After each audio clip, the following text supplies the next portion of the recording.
L'Université de La Rochelle a décidé de focaliser son attention particulière sur cette signature, le littoral urbain durable intelligent, pour plusieurs raisons. La première d'entre elles est sa trajectoire historique. C'est une université qui a été bâtie sur un concept d'université thématique, qui devait travailler sur ces questions littorales et qui aujourd'hui dispose du potentiel intellectuel pour prétendre un positionnement national et international sur cette signature.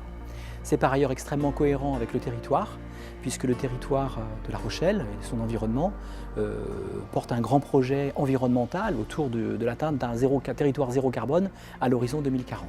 C'est une ambition élevée, ça veut dire travailler sur tous les volets environnementaux, c'est-à-dire à la fois la réduction de l'usage des énergies fossiles, c'est modifier le comportement en termes d'habitat, en termes de mobilité.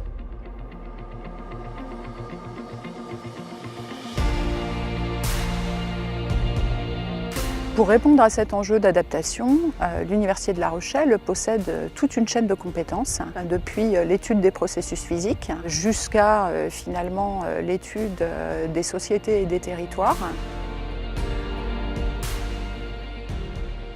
Une université à taille humaine comme celle de La Rochelle facilite à mon sens la mise en œuvre de la transdisciplinarité, puisque finalement on parvient assez rapidement à se connaître les uns les autres pour mettre en œuvre cette démarche. Et d'autre part, l'ancrage dans les territoires, puisqu'on bénéficie finalement d'une grande écoute et de beaucoup de motivation de la part des acteurs concernés. En tant qu'acteur économique, Port Atlantique coopère avec l'université sur des sujets de recherche liés par exemple à la lutte anti-corrosion, à la biologie marine ou également à des thématiques comme la courantologie, la sédimentologie. Nous voulons par ailleurs construire un Smart Campus qui est en quelque sorte le campus du futur, un campus connecté, un campus intelligent qui utilise les technologies les plus modernes pour améliorer les conditions de fonctionnement de l'université et les conditions de travail et d'apprentissage de tous nos usagers. Pour cela, le numérique, entre autres, par exemple, peut servir à l'étude de la mobilité, pour essayer d'optimiser cette mobilité en appui sur les technologies d'intelligence artificielle et l'exploitation des données produites par des objets connectés tels que des téléphones portables. Sur la planète, l'essentiel de la population vit sur le littoral. Et donc, les solutions, les réponses qu'on pourra apporter ici pourront peut-être être dupliquées en France ou à l'étranger pour répondre aux mêmes problématiques qui est celle de la montée des océans.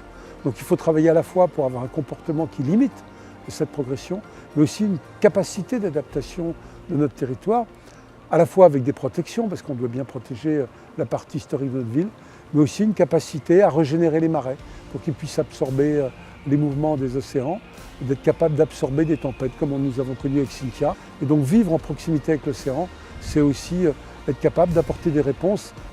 L'Université de La Rochelle ambitionne de devenir une université de référence, de visibilité mondiale sur cette thématique du littoral urbain durable intelligent.